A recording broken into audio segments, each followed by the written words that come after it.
let me turn it up a notch. We've been slowed down, but we back, time to watch, shine lights.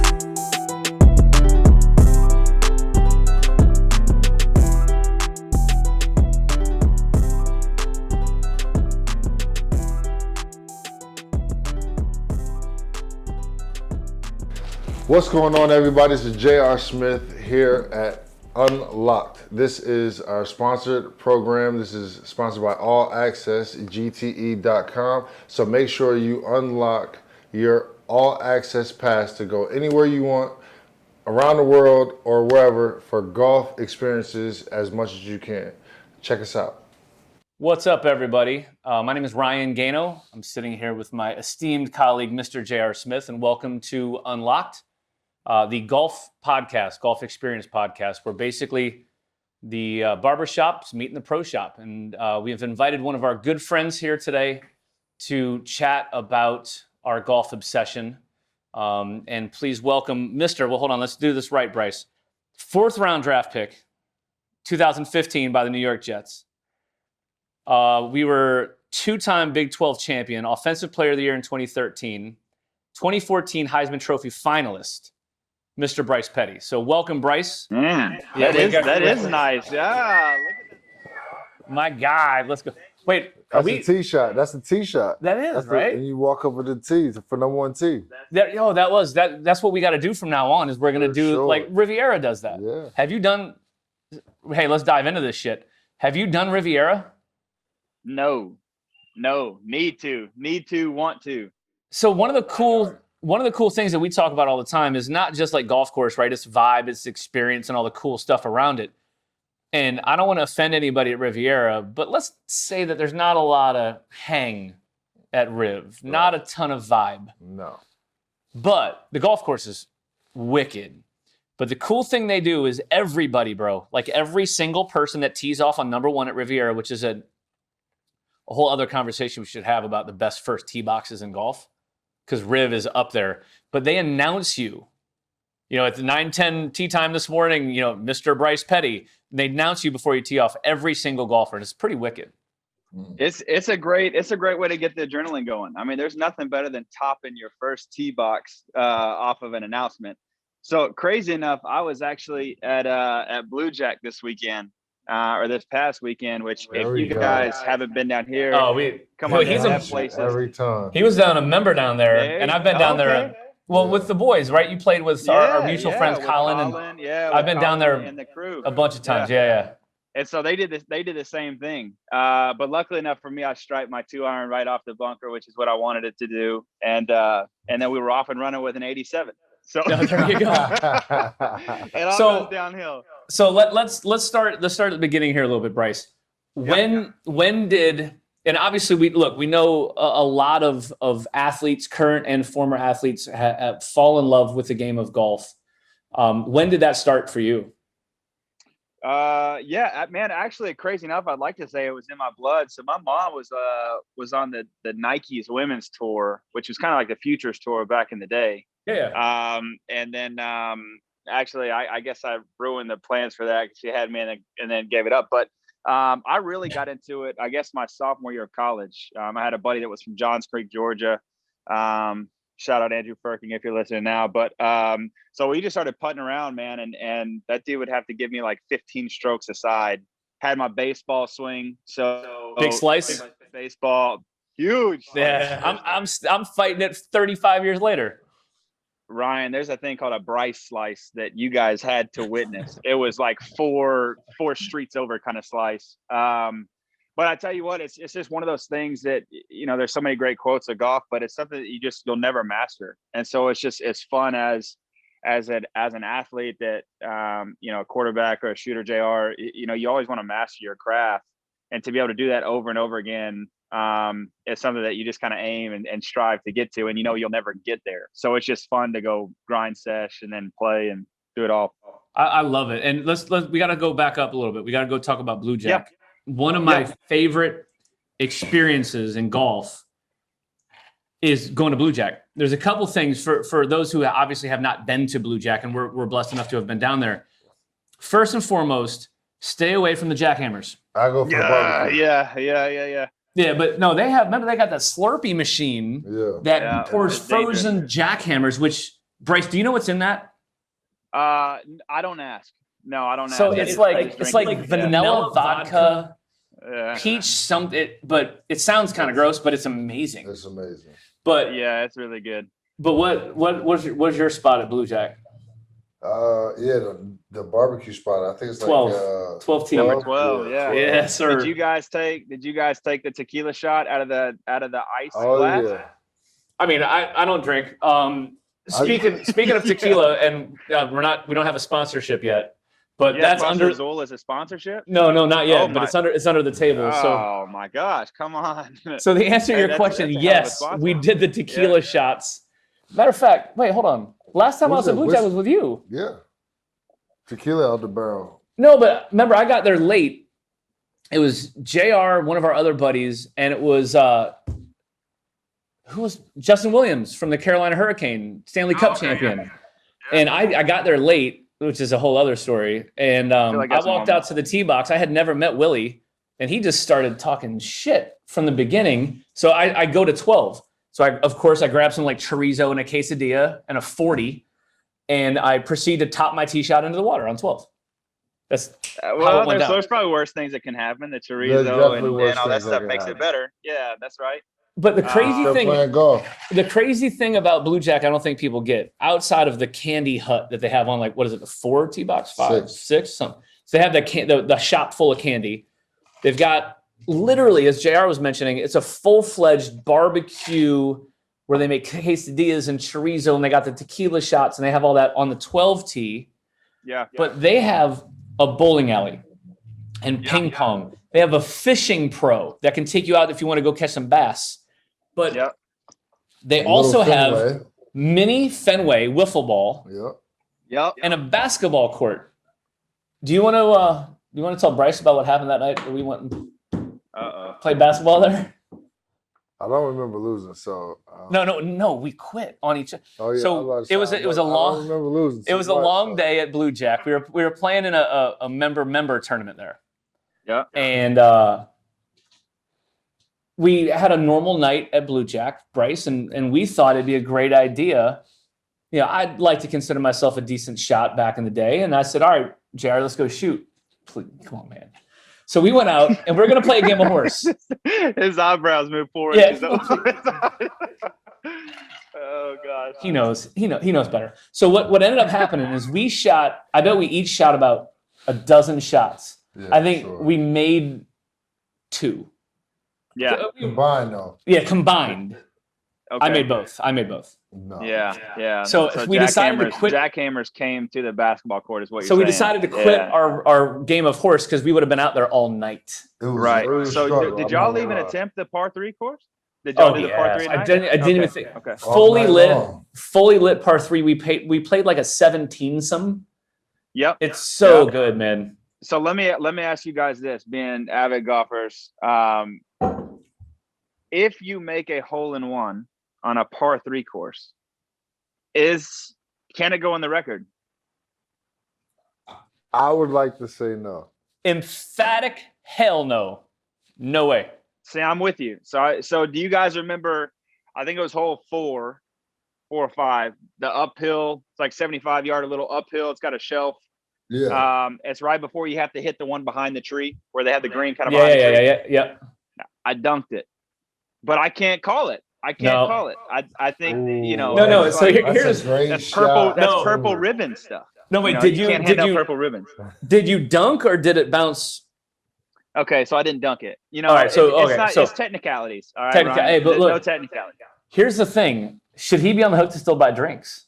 I vote emphatically yes to that. I was going to say yeah to that. Yeah, so you should have still bought drinks. There's right. But I don't get $10 from everybody. The part about the best part about that, you get to buy the drinks, but somebody else has to go to the cabin and grab them. Oh, see, there you go. We should start instilling our own version of like the Unlocked podcast golf rules. And I think that should be a rule now. Love that rule. So, Bryce, you'll appreciate this. We were in Scotland 2-3 years ago when we were allowed to travel. And we're playing the short course at Turnberry. And if you guys have not played, I know JR hasn't. I don't know, Bryce, if you've been over there, but the Turnberry course in Scotland is absolutely amazing, but they have this beautiful short course. And we're out there, and a mutual friend of ours, shout out Mr. Gary Smith, pains me to say that out loud. He makes a hole-in-one, and each of us said we're going to put in like 100 pounds to anybody who got a hole-in-one. And of course, he dunks one on like 4, and there's 12 of us, so he makes a good payday, and it ruined the rest of our time. But he wanted to claim it as a proper hole-in-one, and we wouldn't let him. But the only thing we did do, though, is that night we're sitting up on the top of the hill at the hotel, and it looking down over the course, and they have a lighthouse out there. It's an absolutely beautiful spot. So one of our friends, we won't say who it is, had a couple adult beverages, and he went down the hill, and he stole the pin flag from the one that Gary dunked. So he woke up the next morning, and now there's a hole out there on the short course with no pin flag. And he wakes up and he sees that he stole this pin flag. So I'm not certain he remembered doing it the night before. So he called the pro shop and he goes, hey, by the way, one of our friends got a hole-in-one on the short course. We ended up taking the pin flag. We thought he deserved it. Thank you. And they're like, well, sir, you could, you got to take the pin flag back and you can come in and buy one. He's like, no. Just go ahead and charge the room. Thanks. So Gary has now his pin flag from Turnberry as a result. That's dope. That's the age-old expression, right? Don't ask for permission, just forgiveness. And yeah, roll on. Every time a golf trip comes up with my wife. Every time. So let's dive into some golf. Yeah. I think I know the answer to this, and I think JR and I are going to yell at you about it. Favorite golf course? Yeah. I think I'm sporting it today. I think I'm hard pressed to say anything but Pebble. I will say this though, a close second. It's one of my favorite places of all time is May River Golf Club. Ooh. Never heard of And that. write that one down. That is by far one of my favorites. Where is it? About 20 miles north of Savannah, right there in Palmetto Bluff. Okay. It's a Jack Nicklaus course. And so much similar to Bluejack and how you mentioned Bluejack with the activities of sorts. I'm one of those guys. I like the golf resorts type spots. Not saying that I don't just like pure golf, but I like things where you can play 36 or you can come back, have a beer and get on a boat, whatever you want to do. So it's a very cool resorty town. They have an old historic house out there that they have these s'mores every night that are like incredible s'mores. Just a cool place, cool vibe. So being out there. Yeah, you got me at s'mores. So that area though is super cool for golf, right? Because Yemen's Hall's down there, and I'm an old school cat, right? So that's Seth Rayner course. But one of the new spots you got to get down to, and you haven't been yet, we got to get down there, is if you fly into Savannah, I think it's like an hour and a half away, is a Hoopie Match Club. And a Hoopie is a Gilhan's new golf course that doesn't have par. Like when you get a scorecard, it's not like it's a par 72. It's it's a par 5.5 on a hole. Because the entire thing, you don't keep score. The logo, which is a sick onion thing because it's built in on an onion farm, but the back of all the stuff, all their merchandise says nobody cares what you shot. Because it's not about your score, it's whether I beat you in the match. So if you got a 7 and I got an 8, you win. Nobody cares about your score. So the way that a Hoopie works, and this is a super cool thing, is day one. So everybody who goes to Hoopie goes for a 24-hour window. And when you show up, you have lunch, and they literally will make you whatever you want. Like you just order whatever, they're going to whip it up somehow. And you go play the big course. And the big course is 18 holes. I think it stretches out to, all you golf purists, don't correct me, I don't want to hear, but it's like 7,800 yards. It is a huge golf course. An epic. So the next day, though, you wake up and you play what they call the whiskey routing. And the whiskey routing is like, and again, don't quote me exactly, but it's like 12 holes that you played the day before, and then 6 new holes that are all intertwined within the existing course and layout. So like when you're playing the big course, you'll see a random hole cut right across the middle of your fairway. And that's for the whiskey routing. But the whiskey routing is like 6,000 yards, 6,200. So it's super short. And that's how you play it. So you don't keep score. You can't go post your score there. You just play a match. And I'll tell you, as a guy who, like you, Bryce, I like the experience. It's not just about the golf course. It's about the vibe and the hang and food and beverage and accommodation. A Hoopie does it right. It's That's a cool. special spot. So you got to try to get out there at some point. Hoopie. All right, so let's talk about gear. JR and I, especially Mr. Smith, we are swag and gear junkies. I don't know if you follow JR on social media, which you and 5 million other people do. When he went to PV, it's famous. He obviously bought like $1,000 or $5,000 worth of stuff. But we raid a lot of pro shops. Are you a swag guy? Because you do have on the Pebble rope today. Yeah, definitely. I'm kind of a hat junkie, and I'm a pullover. I love like zip ups, man. So I'll typically, I mean, we're all in them. Yeah. But like it'll be, it's not that hot today, but I was in it yesterday. It was, I don't know, 88 here in Texas, and I was still in a pullover. So I'm a blue, white, and I would say blue and white. If you go look at my closet, I bet 98% of my clothes are blue and white. So I'm a blue and white kind of guy. All right, I'm going to send you like a super loud pink All Access or we'll get the unlocked though. Yeah, so, I've got a couple bad birdie stuff. Get you one of those fuchsia and Grayson pullovers. Yes, we'll get some loud, obnoxious, like with like tigers and stuff on it. Yeah, we'll call our boys at Grayson to get you hooked up. But so the question is, do you buy swag everywhere? Is it a special course? Is it a logo? What determines on how deep you go into a pro shop? Yeah. So I think it's the nostalgia of it, right? I mean, I think I brought like 3 things from Pebble. I bought about 4 things from Bluejack. May River, I've got 2 or 3 different things. So I mean, I think I'm a 2 to 3 guy. I haven't had the contracts that Mr. Smith has had, and I got a wife that's like, hey, the credit card's not just yours.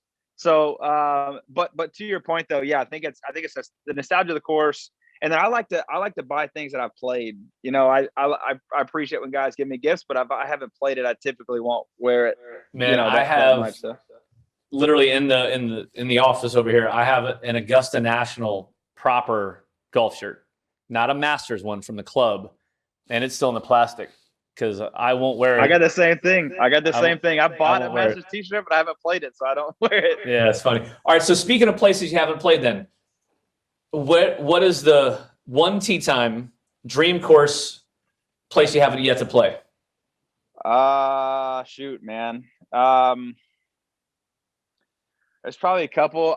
I think that there is one course that just kind of keeps popping up, and that's Peachtree. I think I've always wanted to play Peachtree in Atlanta. And why do you say that? I'm going to Atlanta Sunday, and I was gonna see if my friend could know a friend that knows a friend that knows a friend. It's a tough one, right? I feel used, Bryce. You gotta know. All right, so I have some friends at Peachtree. Okay. Peachtree is spectacular. I've only got to play it one time, unfortunately, but it is put it this way: if I shut your eyes, spin you around in a circle, drop you in the middle of Peachtree or Augusta National, it's gonna take you a minute to say where you are. Like, it is a really, really, really special spot. Really? So what I've heard about Peachtree as well is it's the official, and I don't even know if they have this on record anywhere, but I've heard it's the official backup for the Masters if something were to ever happen. So, which, knock on wood, nothing ever does. But what's funny, I've heard that. We'll have to get our crack research team. I think it's something that your production crew can get on. Yeah, we're gonna need to figure that out. I could see that being a thing. Because it's impeccably conditioned. It's got the same look and kind of feel as Augusta, but I don't know that. I gotta see that. Dude, it's so good. You got a guy. So you got a guy. Have you? So the guy next to me? Yeah, I mean, a handsome bald guy. So I won't go that far. One of the courses though that I do know is a true thing, and this is why we talked about in all these episodes we're talking about our favorite spots and all these random things that come up, but I have a love affair with Oakmont. And the reason I have the love affair with Oakmont is because it could host the US Open today. It is the backup, right? They don't need to roll the greens or trim them. They don't need to grow up the rough. They need to do nothing. It is U.S. Open condition level today. And that is, I don't think you get it until have you played Oakmont? No. On the video game. Weird. I remember you got wait, hold on. You got a phone call in the fall from somebody. I know. Yeah. I called my man. I'm like, hey, you got an open spot at Oakmont. You want to come up? You why I can't. Yeah, exactly, right? So that's why Oakmont is special. And I do think Peachtree will give you that vibe. Like, I really think that you'll say Peachtree's different. Cool logo, too, because you can wear that logo. Nobody will know what it is, dude. Right. Yeah. I like that part about stuff as well. Yeah, there's when something it's like you got to know because you've been there. All right, so let's put Bryce on the spot. What's your handicap? Right now, let me swipe up. Show you guys. Because I had a bad weekend, right? I had a bad weekend. So it's a 6-8. It's a 6-8, and I wasn't excited about this past weekend. Ryan, I had 7 lip outs, and we played from the Tiger tees. So we had 7,600 yards, man. It was fun. It's a different course at 7,600 yards. Wait, what did Colin shoot? Colin was in a different group, man. Colin sometimes doesn't slum with us. He's got to be he's legit he's with all the pretty people.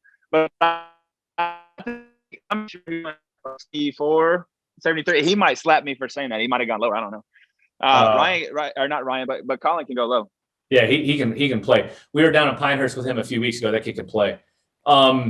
So if you had to put your hand on your heart, you have to give me an answer. Okay.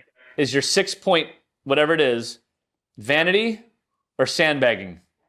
You got to answer one of them. No, it's that. It damn sure ain't sandbagging. I promise you that. I got lucky. I don't even know how it's that far down, to be honest with you. I'm typically, I've gotten to the point now where I broke 80 twice the last 5 or 6 rounds, and had some decent rounds. Look, if my driver's on, I can play. I can play with anybody. It's a Jekyll and Hyde. There will be some days. So we went down to Streamsong, I don't know, a month ago. So me and my boy Andrew Firking went down and played that 2-ball tournament they had. Oh yeah. And I've been hitting these little butter cuts off the tee that I'm just loving. And so I get out on the first tee. They do the whole thing, BRYCE PETTY from Dallas, Texas. And so I got the juices flowing, feeling pretty good. And there's a bunker on the red course, is the one we played first, but there's a bunker on the first tee that's like probably 265, kind of on the left side of the fairway.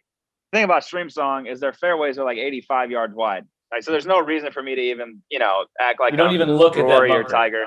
Yeah, but you know what? I said, okay, I'm just going to play to the right side of that bunker and hit my butter cut. Well, I hit about as straight as drive as you could possibly hit. It looked like Rory on the track, man, like where the line goes up and then comes down. Followed it down. See it? Yeah, carried the bunker, went in the water. And I was like, shit, So, and this is a pretty funny story. So, okay, so number 2, the dog leg right. I said, okay, I guess I'm hitting it straight today. So I put it on basically dead center of the fairway, and I hit my little buttercup. Then it goes into the water. So now I'm 0 for 2, and I'm like, God dang it. Number 3 is a par 3. Number 4 is a drivable par 4. And I'm like, okay, so I got it back. Hey, Streamsong's nice, man. Streamsong's a really cool. Like, it's kind of out in the middle of nowhere, but they've got 3 courses. All 3 courses are really good, but I tell you, man, that red course.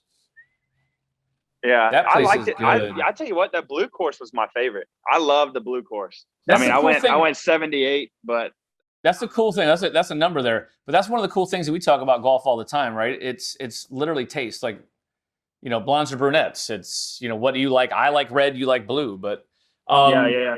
Did you play the black course? Yeah. Yeah, the black horse is fun. That's just a fun, like, hey, let's go loop back around and play that one because it's funky. They have the world's biggest punch bowl green, I think, ever there, dude. It's really? It's so. In my opinion, I love a good punch bowl. Yeah, one of the greatest holes in golf in the world. We talked about it on one of our other episodes. Is at Fisher's Island. 1, 2, 3, 4. Number 4.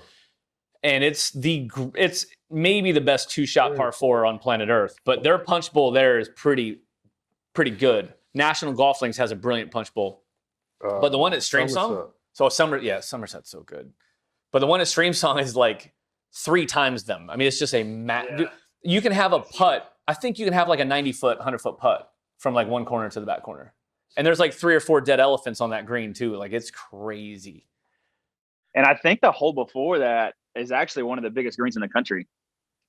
Do you remember that one? I don't. I remember the punch bowl. Yeah, because I think it's on the back 9. But anyways, they have. So I went from there to Pebble in like 2 weeks, where number 11 at Pebble is the smallest green on tour. Yeah. So we went from like putting it on a football field to like putting it in my hat. Yeah, dude, that's different. I got a funny story about Streamsong. So another Texas buddy of mine, he's a West Texas boy. He's legit like +6. Like this guy's skill set, he's a lefty, and his skill set is insane. Like I think all he does now, he's got a real job, but I think he just gambles on golf courses and takes people money. The guy's a freak. So we play the black course one day. There's like 50 of us down there, and I hear he hit this really good shot on that punch bowl green. He had like a 90-foot putt where he's going to have to go up and down and around and around. So the next morning, my boy comes down. This is how he orders breakfast, by the way. So we're all sitting there. Again, there's like 40, 50 of us out there. And we're sitting down at breakfast, and my boy Blake, what's up, Blake, comes out. And the woman's like, sir, can I take your order? And he's like, yes, ma'am. Could I have one of them? And he's like, seems like he's at a loss for words. I think he's still a little hungover, right, from the night before. But he orders a bottle of champagne for breakfast because he really was in the mood for mimosas. So that just shows you how this guy's wired, right? So that morning, I hear a bunch of caddies talking about this crazy Texas lefty hit the greatest shot they've ever seen in golf. So I'm like, oh, wait, hold on. What are you talking about? And Blake didn't tell any of us about this, but I did hear the group he was with was rumbling about it. So he has this like 90-foot putt, again, over all the dead elephants and whatever. And he goes to the caddy and he says, hey, man, I don't think I can get this close. He said, just give me my 60. And the caddy looks at him like, are you batshit crazy? You're on the green. So Blake takes a 60, picks it clean, doesn't take 1 ounce of grass off this green, throws it straight up in the air to the back right pin. And that green is gnarly as get out. And kicking par.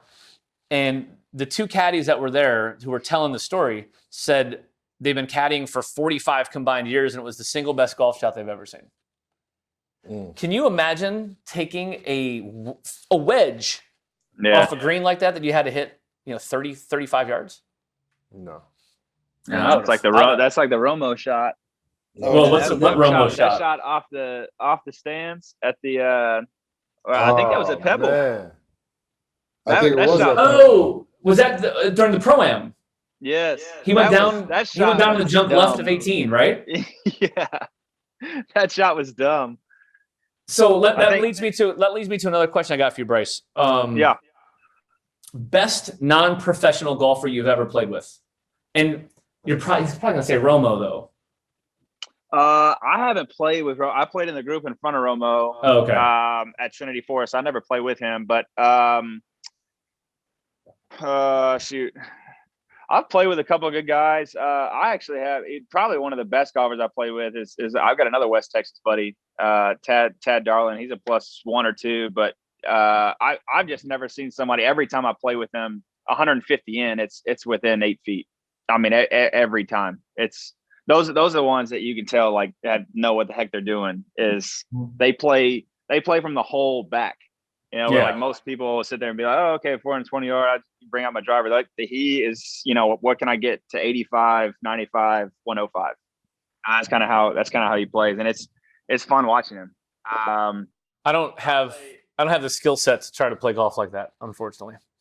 I have it. I just don't have the patience.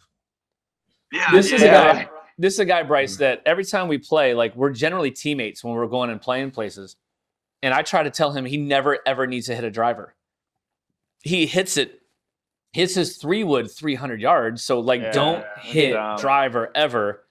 But it's inevitably, he's always says I get bored. I know it's hard. It's hard not to, but that's actually when I started scoring. When I started taking out that 2-iron, I hit that 2-iron straight. And if I can be in the fairway, it makes it more fun when you have shots to play. And you're not, hitting a foot wedge for your 3rd shot. It's the best club in my bag. Yeah, that's right. All right. So what is your most embarrassing moment you've had on a golf course? Is there a specific thing that popped out that you're like, oh shit, that was bad?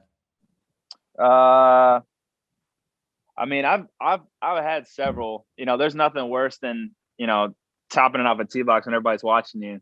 You know, I've had several of those, but I really, you know, crazy enough, man, I'm not a professional golfer, so I don't take myself too serious on any of that stuff. I laugh harder than you or I would. Now, if I was in like a pro-am, like some of the stuff you guys play in, then I'd probably take it a little bit serious when I'd duff it or, hard, you know, cold top it.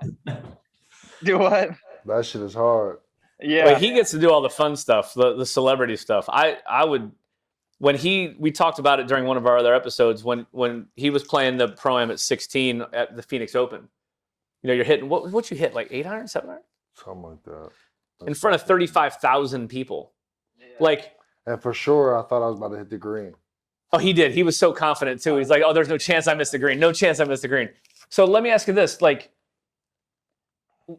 I love asking guys who are athletes or ex-athletes in the sense of, you know, why golf and why you get good at golf. And obviously being a single digit handicap, you know how to move the ball around a little bit. But like, what's the difference between when you were at Baylor, you played in front of how 70,000, 80,000? Yeah, on a good day with TV. Yeah. Yeah, I don't know what the stadiums hold. I know some of your high school stadiums in Texas hold like freaking 30,000. Yeah, Allen over here north of Dallas, I think there's a 60,000, which is nuts, you know, for a high school stadium. But Baylor, the new stadium that we had was probably 65, somewhere around there. But yeah, go ahead. Continue. So, but like you going 4th and 2, fourth quarter, you need to complete a quick out to somebody versus what goes on in your head when you have a 5-foot downhill putt on 18 to win $50 from your boys. Yeah, no, it's definitely the same feeling. It's different. And I'll kind of go back to the first point too, in terms of why I like it, but I will never, team sports teach you so much about life, man. It's just, there's a beauty to team sports. There's a beauty to counting on somebody else, doing it for somebody else, you know, all the goods that come with, you know, football, basketball, team sports. Anyways, there's something about golf when it's only you that you can't replicate that. You know, I can't sit there and, you know, if I do have a 4 caddy or a caddy or whatever, I can't bark at him for missing a 5-footer, or I can't bark at him for missing a green, you know, pushing a tee shot. I can't do that. So it's all on you golf. you'd just be a douche. Yeah, right. Exactly. We've all played golf with a guy who has done that. Right. Sure. It looks at the caddy, tap, but yeah, I mean, and then to your second point, there's, you know, to me, it's more the tee box than anything else that gets the adrenaline going. You know, I really enjoy that piece to it. I haven't had too many, you know, have to hit 5-footer downhills. I'm either winning by 5 strokes or I'm losing by 12. So I need better friends, I guess. But anyway, so. Well, no, you guys in Texas played different. The golfers in Texas, bro, down here. So you're in Dallas? Yeah. Dallas. Who makes your clubs out there? Who makes them? TaylorMade. You get it straight from what are you hitting right now? I got 760s. Okay. Yeah. Because your guys there, right? So Yeah. Art Sellinger is he's got 2 locations here, and Art was known, you know, he was a long drive. He like created a long drive competition. And so there's actually a lot of guys that come to him to have all their club fittings. And so I've gone there several times, and they got good guys in there. Is that the same guy? Yeah, he's on the Beltway. His name is Frank. That builds mine, but it's pretty much the same. Yeah. Yeah. So that's what I was talking to about my wedges, by the way. seriously? Yeah, he just. This is how crazy, Bryce, and I know before we kind of went on air, we talked about it, but in the middle of doing a golf podcast, he's buying golf clubs. Like here, JR, how many? Oh my God, look, you need C-tapers, blah, blah, blah. And he, by the way, he got the new Bryson grips. The grips are like the size of this water bottle at this point, bro. Yeah, that's nuts. I love them. Yeah, it's funny. The grips are the size of a water bottle, and they feel like they're like a telephone pole. The shafts are like quintuple extra stiff. It's awful. Are you a one link club guy? Oh No. God, You better thank not. God I ain't there If yet. you show up with a Kango on and Dude, if you show up with You know Kango what's and one funny? length clubs, I'm out. I'm actually not mad at the thought of using the one length. It just gets me on hitting a 60-degree wedge 150 yards. Yeah, I right, don't right. There's like, no that. I don't know how you tailor down to it for sure.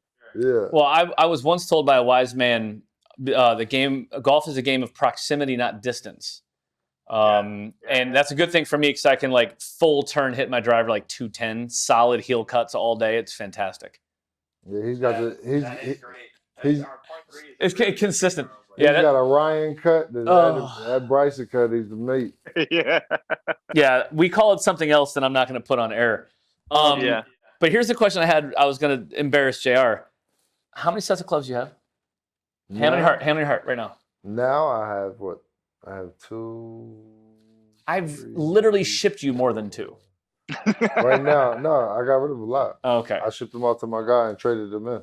I stopped buying shit. I started trading my old shit in. At one point, he legitimately had like 2 sets of Miras, the Titleist, the Callaways. Well, I'm not even gonna get into the Callaway story. The TaylorMade, I think, what, the P770s. 770. Yeah, I like mine. Hey, I tell you what's kind of making a comeback right now are those Mizunos.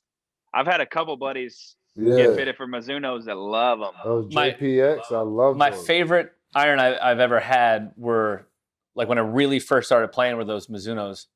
But I've been using those P790s. Yeah. Look, I'm the same as you, Bryce. If I get off the tee, if I could take his tee shot, if I could shamble off his tee shot, I'm a 1 handicap. Yeah. But man, it's ugly, bro. It's not pretty. All right, Dream Foursome. You have one more round of golf to play. Oh man. Where is it and who's it with? Okay. Well, we know where Pebble. is it? And who Yeah, is it with? you better. I know you're saying Pebble again. Yeah, no, Pebble would be sweet, but I think just because it's come up already in conversation, I think Peachtree. Well, I take that back. Augusta, 100% Augusta, just to play it, and then I think you have to have Tiger in there.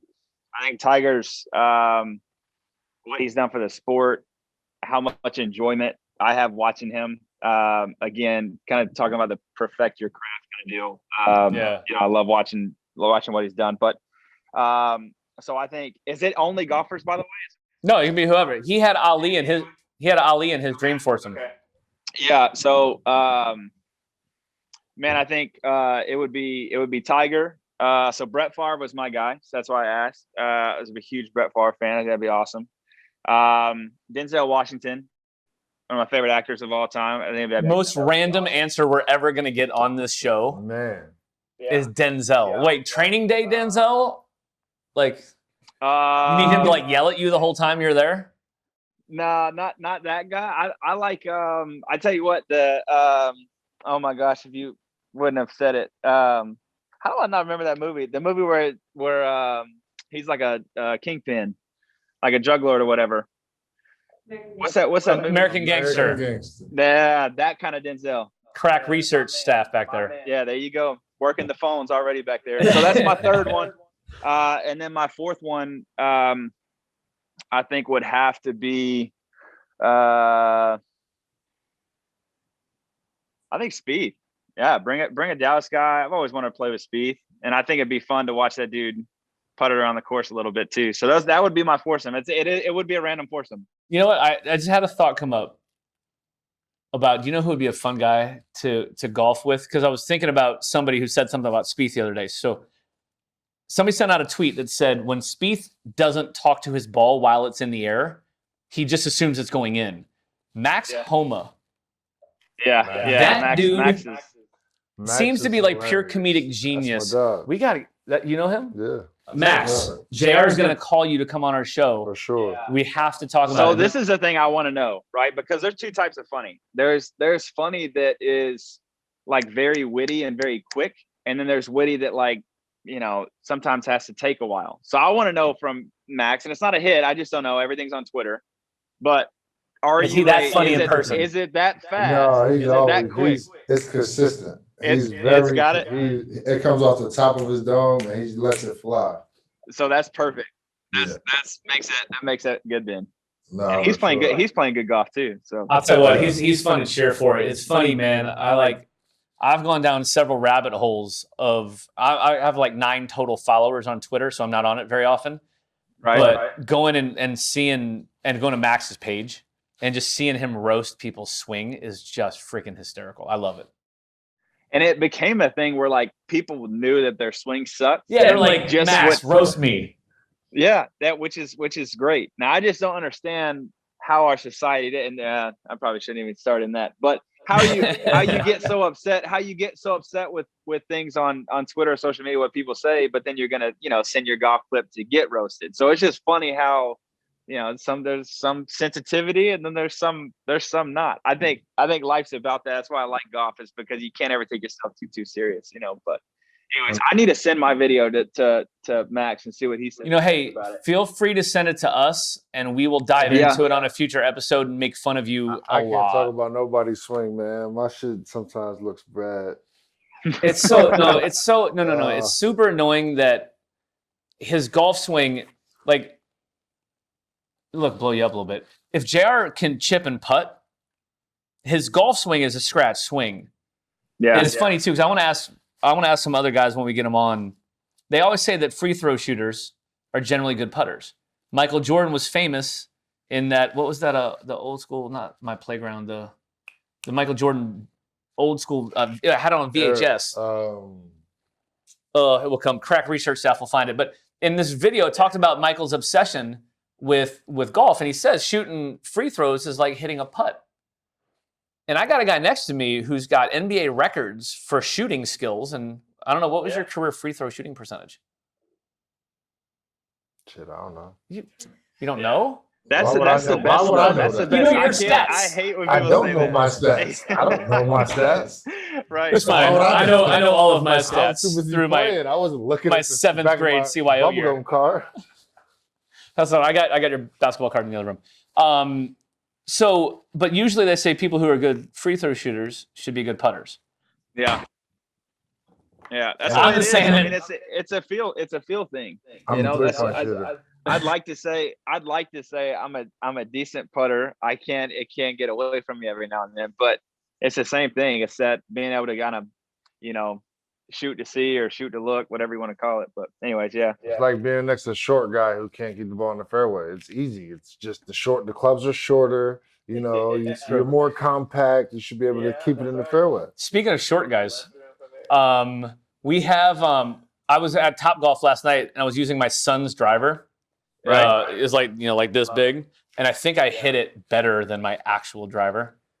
But we'll talk about that. A lot of guys cut their drivers though. That's crazy. Do you have any other questions from our boy? Yeah, I got a football question. All right. By By the way, this is a Cowboy fanatic here. Okay, good. Huge Cowboy fan. I was actually just in Fort Worth. I played where did I play? And I called you. I told you I wasn't. Colonial or Shady Oaks? Colonial. No, I heard Shady Oaks is awesome since the redo.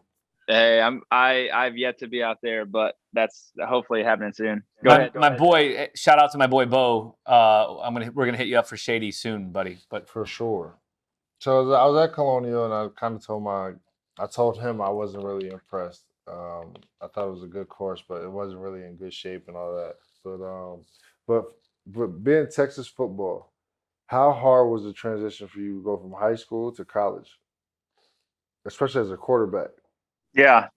So what's funny about those tiers, those levels, is I felt like from high school to college, the speed just got insane. Guys that were playing on Saturdays were just dumb athletic, especially in the back end. DBs that could run with guys. Because in high school, you kind of take for us, man, we sucked. But we just took the fastest guy in high school and put him at receiver, right? And that was just kind of what you did. Well, then in college, you actually had dudes that could run routes, but then you also had DBs that could cover guys. So the speed in the back end definitely was the biggest change. But then in the NFL, dude, the front seven in the NFL is they're animals. I mean, they're pissed. So like you have D-tacks that are 325 pounds running a 4.8, and they hate you. So it's that's what was crazy to me, is just seeing that big of a human being run and move. And crazy enough, man, I work out.